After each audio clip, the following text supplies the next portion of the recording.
Hey guys, Victorian Garden here. So today I decided I would do a tutorial over, well, I don't know if it's exactly a tutorial.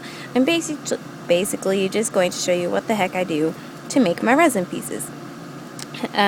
So first off, I guess I'll show you how I mix my resin.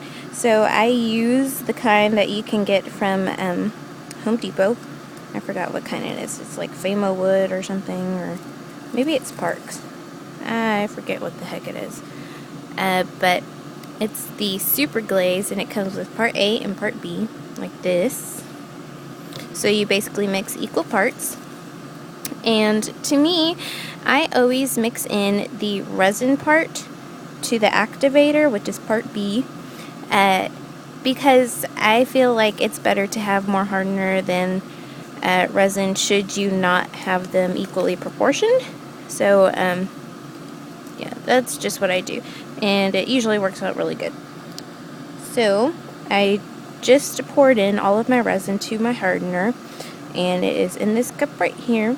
So you basically just mix them together until you don't see any more swirls in the cup. I don't think you can really tell because the lighting, but if you look, it looks kind of foggy, like you can't see clearly. So you just want to mix it, you know, kind of like I'm mixing it here, not super fast, not super slow, and just mix it until it turns clear and there's no more swirls. Okay, until you can see the stick clearly all the way to the bottom and it doesn't look cloudy anymore. So whenever you're mixing resin, if you have resin like mine, the part B, or the activator, is actually kind of tinted a yellowish color. So whenever you mix the resin, it tends to look like it's still a little bit yellowish, but don't worry, because it does dry clear to a crystal clear finish. And I know I saw someone worried about that on Facebook the other day, and I just wanted to let you all know that it may still look a little bit yellowish in the cup, but whenever you pour it out, like these pieces, they don't look yellow anymore. Alright, so I'm basically just mixing, and you really don't want to mix super fast, because if you do, then you create a lot of little bitty air bubbles that you will not be able to pop. And believe me guys, by no way am I an expert on this, okay? I feel like you're never really an expert at anything. We're always growing and changing and learning new things. So I am just showing you how I do it at the moment, and it works out pretty well for me.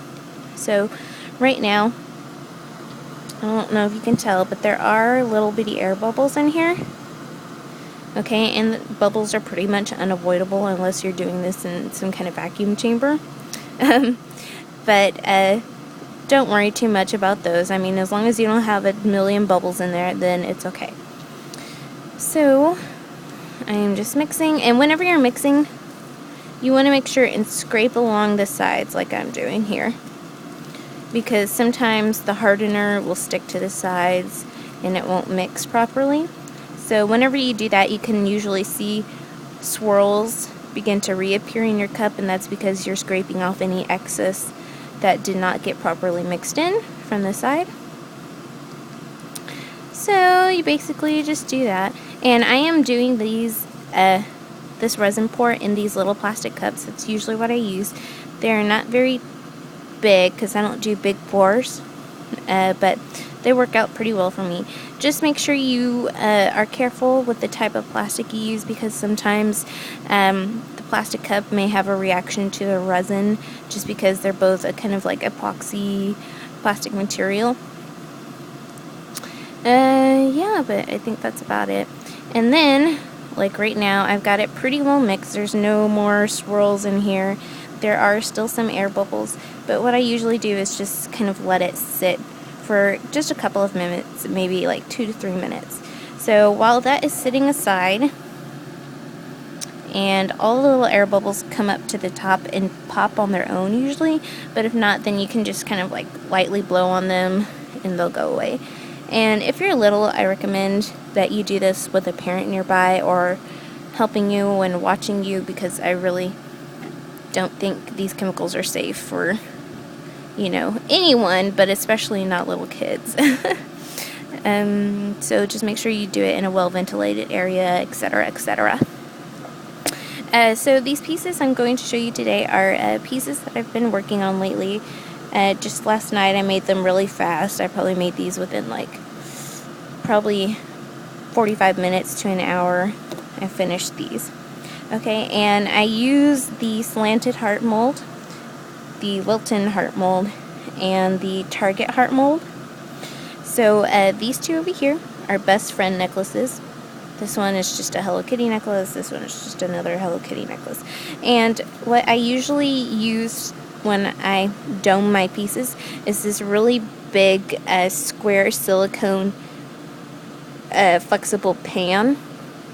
And it's shiny on the inside, so I like that. And I use it because if I dome my pieces and I have spillage, then it'll spill onto the side and it won't stick. I can just peel it up once it's dry and sand down the edge where it's spilled over. So that's why I like to use this pan.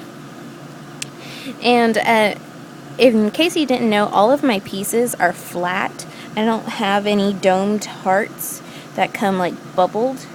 So all of my pieces are just flat and really easy to dome. And I guess the key to doming is just not pouring too much at one time.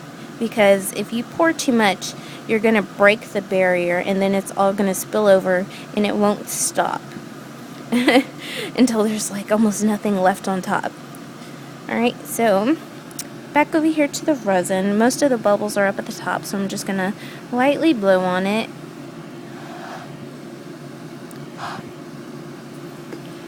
Okay, so now all the bubbles are pretty much gone. And I use a popsicle stick for this, just a plain old wooden popsicle stick, but you can also use toothpicks. And for me, I just kind of dip it in here once, wipe off the backside, and drip that amount onto my piece. And then I do it again.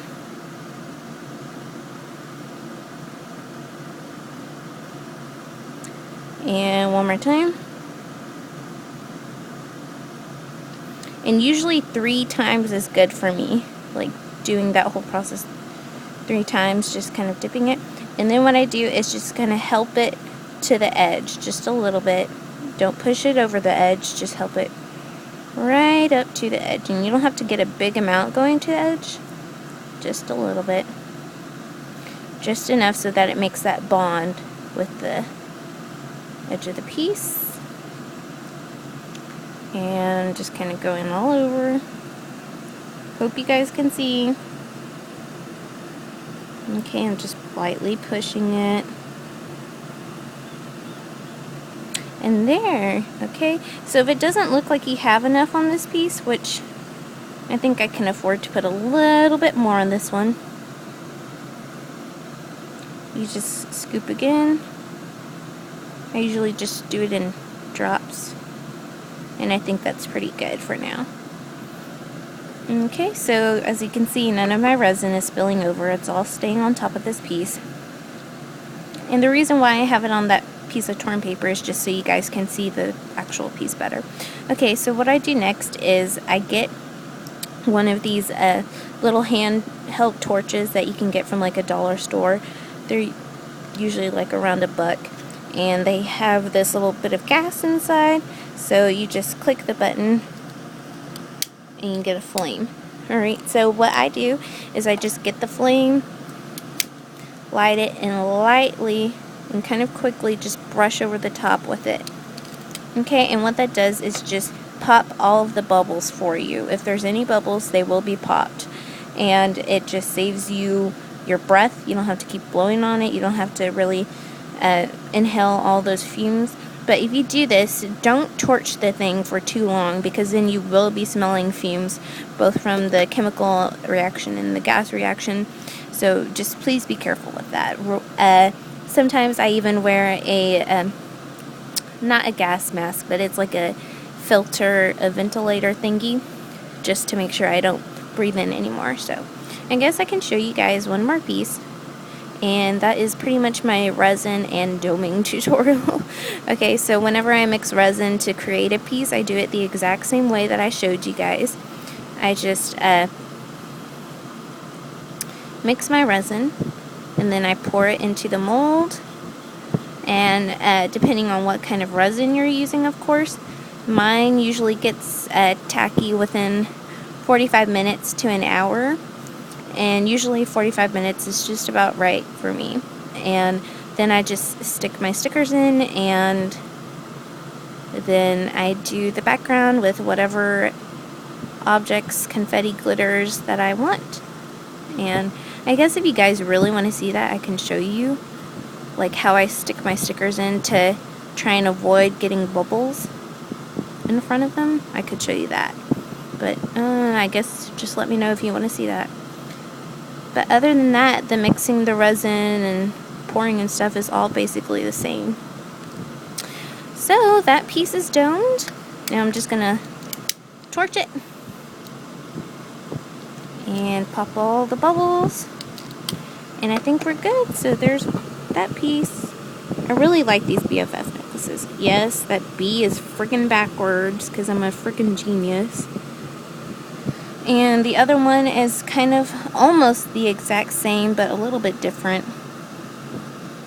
Alright, and then here's this piece over here, but that's it, guys. So I hope this helped someone. I hope you learned something, and just let me know if you want to see how I stick my stickers in or do whatever the heck else. Just let me know, and I'll talk to you guys later. Rate, comment, subscribe. Bye, guys.